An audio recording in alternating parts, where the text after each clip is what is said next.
Gaim Gaiden, Kamen Rider Knuckle. Este here, welcome back to the video, and it's time today, guys. We're reviewing some more Gaim movies. Today we're reviewing Kamen Rider Gaim Gaiden, Kamen Rider Duke, and Kamen Rider Knuckle. So let's begin with Kamen Rider Duke. Now guys, in terms of continuity, this takes place before the Gaim and Wizard movie, the Fateful Sengoku movie, war battle type of thing, as Ryoma is seen handing the lock scene, the energy lock seeds to Takatora and Yoko at the end of that movie. So this takes place kind of like before the movie. It's a little precursor. So basically, Ryoma Sengoku is trying to research how to make these brand new Genesis drivers because he wants them to work, and he just wants them, period. So he's working with Takatora this time to upgrade the Sengoku drivers and make the Genesis drivers and all that stuff. And this movie also explains how he met Takatora, Yoko. I just don't know how to spell her name. So Takatora, Yoko, and Sid. So this movie explains all of that. And man, it's so weird seeing Sid without his hat on, like a lady. So Takatora thinks that the lives of humanity was the #1 priority. However, Ryoma disliked that way of thinking, increasing the production with cost as the main priority than efficiency. Basically, this movie is basically showing the relationship between Takatora and Ryoma, as seen as Ryoma talks a lot about Takatora and how he admired him so much at first, but now he's kind of a nuisance and he's just kind of in the way of everything. And how he used Takatora as a stepping stone, to become a bigger person. So right now, Geek's Drill is kind of in a weird situation right now. A guy tried to suicide bomb the place, trying to kill Sengoku Ryoma with a new lock seed, the Zack lock seed, which no names on it. Of course, Xavier's the only one that has a name on it. But somehow there's a guy this terrorist organization trying to kill everybody, and it's really weird how everything's going on here. So the mastermind is the terrorist organization called the Black Bodhi. I don't even know what that name stands for, honestly. And the main guy, his name is Kugai Kudo. And basically, he's the big bad situation. He died many years ago, and all of his files were replaced because they didn't want anybody to know about the situation, what's going on. He was supposed to be the original holder of, he's supposed to be the OG lock seed, like the Sengoku guy. He's supposed to be like the first main armored rider. Yeah, he was supposed to use the Ringo lock seed, so he's probably technically gonna be the first Kamen Rider Eden before Eden was. Kind of weird.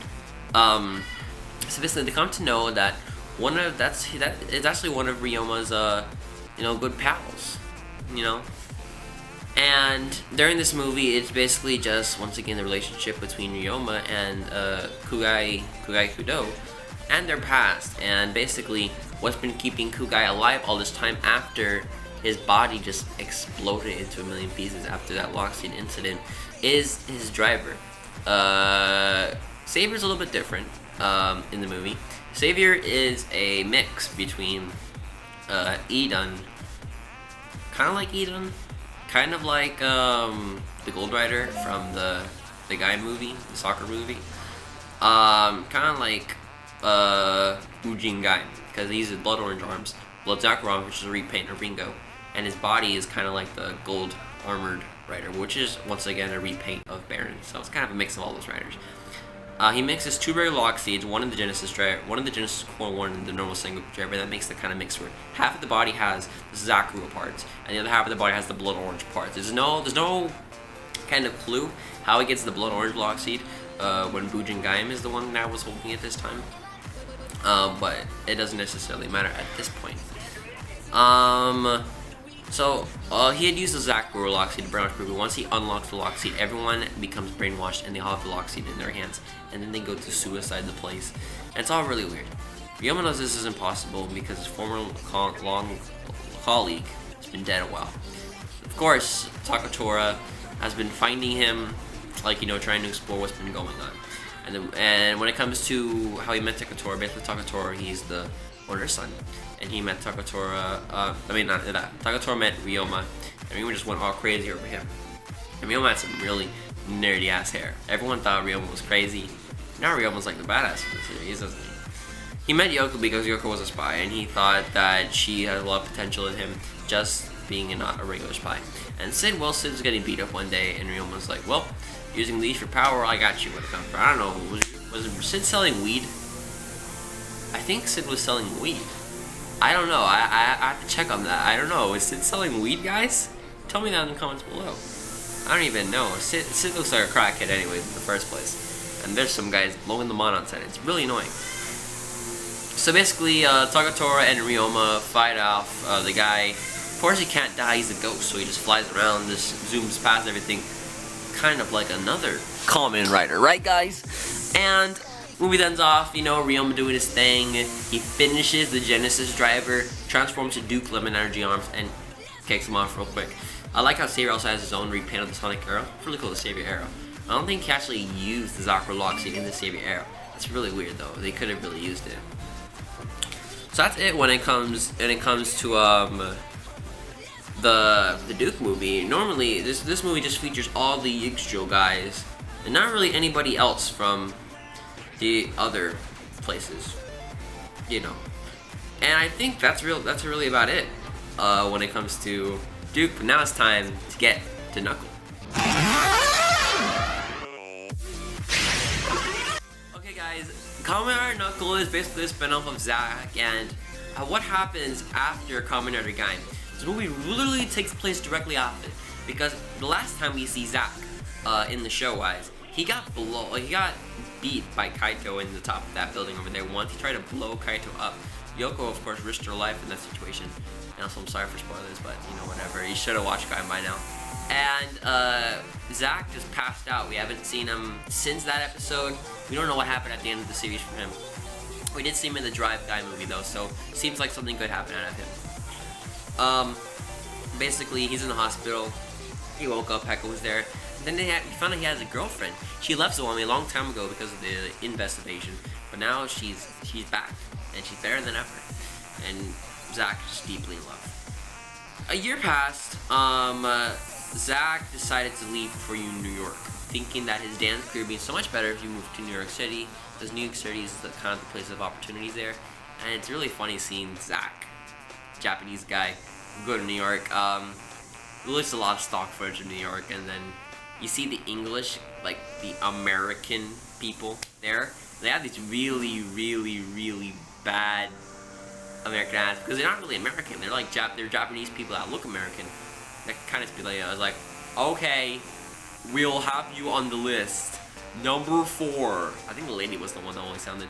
And then the guy that was sitting next to Zack, he's like, it's a team advantage of the team, right? And it's so funny because he asked Zack, like, how do you think he did? He's like, what there's a better chance at hope. It's just funny seeing Japanese people speak English, but I'm sorry, not racist at all. I just love it. So basically, Peko his girlfriend called saying something's wrong with Peko. And Peko went back to Japan. Upon hearing this, he heard that a former teammate, Shura, we didn't see him in the show because Shura got kicked out by Baron. This basically explains how Team Baron was formed. We see a lot of Kaito in this too. And we also saw Kaito's parts. Like we saw his Genesis driver, his Sengoku driver, his like necklaces and his bracelets and all that stuff. And I love Kaito. My girlfriend knows I love Kaito, and this just makes me cry. So basically, he's formed a new team, Team Neo Baron. He got kicked out of Baron a while ago because Kaito joined just because he's like, I'm here now. This is my team. And Zack was like, no one can think. Well, fight me then. He fights everyone, and Shura tried to kick him with the lead pipe. Didn't really work out so well for Shura. He's evil now. So basically, formed Neo Baron. Basically, how the city works now is, you know, everyone's fighting. Everyone's fighting for the right. He has the same vision as Baron. He wants to make a new world where only strong people survive. That's kind of bad. Really bad on his part. So everyone's fighting. You see these two guys fighting, and you see Zack, and you just see Peko's up there. Peko's being playing part of that. Peko is being there just so he can survive because, you know, rather than be safe than sorry. I think that's what Peko's trying to do right now. Zack tries to take Peko on. Then a guy, he's like, the Shura was like, you want to fight him? Here's my guy, take him, fight him. And then bam, bam, bam, fights him off. Easy win for Zack. It wasn't gonna get beaten to the end, but Zack actually won in the end. It's all really good by his part. And then he's like, well, you can't really do anything. I'm not gonna let you you know, I can't let you leave, dude. Zack's like, haha, you're funny, I'm not gonna join you. And it seems like him and Kugai were working together because Kugai actually gave him his banana locks that we see later. And Kugai is also the inspiration for Mr. Shura to make his machine to make everybody disappear. Zack runs off, but before that we see Mr. Dangerous coming in hot. Freaking guy, the French soldier, whatever, fight him off, man. Mr. Charmant over here, kicking their asses, takes off his shirt. He's like, I'm gonna get you guys now. You can see Zack's out. Oh, not gay, boy. Hey, like you, Zack. Also see Mr. Jonuchi, who actually, like, he's been doing lots of the series, and he won a sweet show, and he's been really famous when it comes to sweets and cookies and all that bakery stuff. So it's all really good for him. So basically, Jonuchi runs off with Zack, and two guys come and they found him. And seems like that. So it means like Neo Baron is working along with the terrorist organization. They're working together, and it's really bad. They have Sengoku Drivers now. They transform into Kurokage Troopers, and it seems like it's all done for Zack. Zack doesn't have a driver. Neither does Jonuchi. None of them have a driver. But then guess who comes here? Bam, bam, bam. Boodoo, arms of you. Ho, ha, ha, ha. Boom, boom, boom. Freaking Michi. Michi does, I don't know where it'd be like. Pew, pew, pew, pew. My girlfriend hates Michi. And I know why. I know why she hates Michi. Michi was just jerking guy. But it seems like Michi really revived himself after the show ended. And it really showed here how Michi has really done himself. He's all nice now. He's really cool. And it's too bad we don't get to see a lot of Michi and a lot of the Jonuchi and Mr. Charman over here. They were only shown for a little time here, especially Michi, who was just there to fight. He transformed. He's like, I don't know why. Michi, I don't know, or just came with the package. We don't even see it with him. And he's like, here's a driver. He's a green lock seat. Here's a Marin Energy. Doesn't wear the Genesis driver though.